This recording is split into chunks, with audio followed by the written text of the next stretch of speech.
നമസ്കാരം. നമ്മുടെ രാജ്യത്ത് നിലവിലുള്ള നിയമവ്യവസ്ഥ പ്രകാരം കന്യാസ്ത്രീക്കോ പള്ളിയിലച്ചന്മാർക്കോ ഉസ്താദുകൾക്കോ തന്ത്രിക്കോ പൂജാരിക്കോ ഒന്നും യാതൊരു പ്രിവിലേജും ഉള്ളതായിട്ട് എന്റെ അറിവിലില്ല. പണ്ട് അമൃതാനന്ദമയി മഠത്തിനെതിരെ ഒരു ആക്ഷേപം ഉയർന്ന സമയത്ത് ആ മഠത്തിൽ റെയ്ഡ് നടത്തി അവിടുത്തെ പല ആൾക്കാരെയും ചോദ്യം ചെയ്തു, അറസ്റ്റ് വരെ ഉണ്ടായി എന്നാണ് എന്റെ ഒരു ഓർമ്മ. അതുപോലെ തന്നെ ശബരിമലയുടെ തന്ത്രിയായിരുന്ന ശ്രീമാൻ കണ്ഠര് മോഹനര്, അദ്ദേഹത്തിനെതിരെ ഇതുപോലെ ഒരു ആക്ഷേപം വന്നു. അദ്ദേഹത്തിനെ അറസ്റ്റ് ചെയ്തു, അദ്ദേഹത്തിന് ജയിലിലടച്ചു.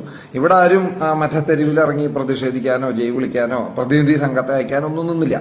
ഇപ്പോ കർണാടകയില് ധർമ്മസ്ഥല എന്ന് പറയുന്ന ഒരു സ്ഥലത്ത് ഒരു വലിയ പ്രശ്നം നടക്കുന്നുണ്ട്. അവിടുത്തെ ധർമ്മസ്ഥല ഒരു ഹിന്ദു ട്രസ്റ്റാണ്.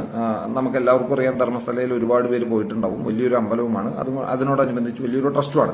അവിടെ പണ്ടെങ്ങാനോ ജോലിക്ക് ചെയ്തിരുന്ന ഒരു മറ്റേ ശുചീകരണ തൊഴിലാളി, അദ്ദേഹം ഇപ്പോ ഒരു അലിഗേഷനുമായിട്ട് മുന്നിലോട്ട് വന്നു. അവിടെ ആ ട്രസ്റ്റുമായി ബന്ധപ്പെട്ടിട്ട് ഒരുപാട് പേര്, ആ ക്ഷേത്രവുമായിട്ട് ബന്ധപ്പെട്ടിട്ട് കുറെ പെൺകുട്ടികളെ അവിടെ കൊലപാതകം ചെയ്തിട്ടുണ്ട്, എന്നിട്ട് നർമ്മദാ നദിയുടെ തീരത്ത് കുഴിച്ചിട്ടിട്ടുണ്ട് എന്നൊരു അലിഗേഷൻ അദ്ദേഹം പറഞ്ഞു.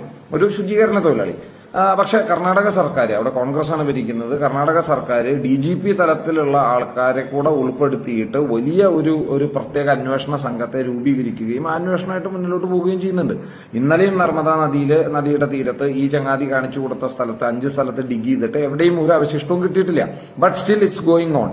13 സ്ഥലവും പരിശോധിക്കുമെന്ന് തന്നെയാണ് ആ പ്രത്യേക അന്വേഷണ സംഘം പറഞ്ഞിട്ടുള്ളത്. അപ്പോ മറ്റേ ധർമ്മസ്ഥല ട്രസ്റ്റിനെതിരെയുള്ള നടപടിയാണ് ഇത്, കിരാത നടപടിയാണ്, ഒരു മറ്റേ ശുചീകരണ തൊഴിലാളി പറയുന്നതിൽ എന്തിരിക്കുന്നു എന്നൊക്കെ പറഞ്ഞിട്ട് അവിടെ ആരും സമരത്തിന് പോയില്ല, ആരും മറ്റേ പ്രതിഷേധം നടത്തിയില്ല, ധർണം നടത്തിയില്ല, പ്രതിനിധി സംഘത്തെ അയച്ചില്ല. പക്ഷേ ഛത്തീസ്ഗഡില് കന്യാസ്ത്രീമാര് കുറ്റം ചെയ്തിട്ടുണ്ടോ ഇല്ലയോ എന്നൊക്കെ പരിശോധിക്കാനായിട്ട് ഇവിടെ നിയമത്തിന്റെ സംവിധാനങ്ങളുണ്ട്. അതുവഴി മുന്നിലേക്ക് പോകും. നോക്കൂ, ഇവിടെ നിന്ന് ഏകദേശം 3-4 MP-മാരും അതിൽ കൂടുതൽ MLA-മാരും 3-4 ദിവസമായിട്ട് ഛത്തീസ്ഗഡിൽ തമ്പടിക്കുകയാണ്. ഇവിടുത്തെ എല്ലാ രാഷ്ട്രീയ പാർട്ടികളുടെയും സമുന്നതരായിട്ടുള്ള നേതാക്കന്മാര് ഛത്തീസ്ഗഡില് മറ്റേ 3-4 ദിവസമായിട്ട് തമ്പടിച്ചുകൊണ്ടിരിക്കുകയാണ്. ഇവരൊക്കെ എന്തിനാ അവിടെ പോയിട്ടുള്ളത് എന്നുള്ളതാണ് എന്റെ ക്വസ്റ്റ്യൻ. കാരണം ഓൾറെഡി അത് അറസ്റ്റ് രേഖപ്പെടുത്തി കഴിഞ്ഞു, FIR ഇട്ട് കഴിഞ്ഞു. FIR ഇട്ടതിന്റെ വെളിച്ചത്തിൽ കോടതിയിൽ സബ്മിറ്റ് ചെയ്തു, മറ്റേ റിമാൻഡിലായി കഴിഞ്ഞു, അവര് ജയിലിലാണ്. അപ്പൊ ഇനി ആര് വിചാരിച്ചാലും, ഇവിടുന്ന് BJP-യുടെ സംസ്ഥാന പ്രസിഡന്റ് വിചാരിച്ചാലും, അല്ലെങ്കിൽ ഇവിടുന്ന് പോകുന്ന MP-മാര് വിചാരിച്ചാലും, ഇവിടുത്തെ മുഖ്യമന്ത്രി വിചാരിച്ചാലും, ഇവിടുത്തെ പാർട്ടിയുടെ വലിയ നേതാക്കന്മാർ വിചാരിച്ചാലും ഒന്നും അവരെ പുറത്തിറക്കാൻ പറ്റില്ല. അതിന് ബെയില് കിട്ടുക തന്നെ വേണം. അതാണ് ഇനി അതിന്റെ ഒരു പ്രോസസ്സ്. ഇവിടെ നിന്ന് പ്രതിനിധി സംഘമായിട്ട് പോയ ആൾക്കാരുടെ റേഞ്ച് എന്താണെന്നാണ് എന്റെ സംശയം. കാരണം 10 വർഷം തടവ് കിട്ടാവുന്ന ഒരു ഒഫൻസിന്റെ ബേസിസിൽ എടുത്തിട്ടുള്ള ഒരു FIR-ൽ മജിസ്ട്രേറ്റ് കോടതിയിൽ ജാമ്യാപേക്ഷ കൊടുക്കുക എന്നൊക്കെ പറഞ്ഞാൽ എത്ര മൈസൂർ പൊട്ടനായിരിക്കണം എന്ന് ആലോചിച്ച് നോക്കൂ.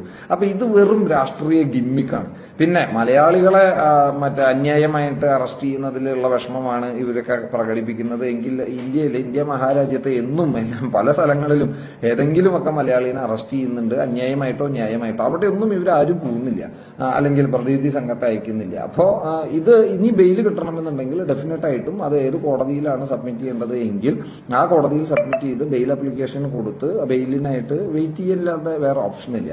അപ്പൊ ഈ പ്രതിനിധി സംഘവും അവിടെ പോയിട്ടുള്ള പൊറാട്ട നാടകങ്ങളൊക്കെ ഇവിടുത്തെ നാട്ടുകാരെ പറ്റിക്കാനും മലയാള മനോരമയിൽ ഒരു പക്ഷെ വാർത്ത വരുമായിരിക്കാം, അതുപോലെ തന്നെ പിക്ചർ വരുമായിരിക്കാം. ഇതെല്ലാം ഈ നാട്ടിലെ നടപടിക്രമങ്ങളാണ്.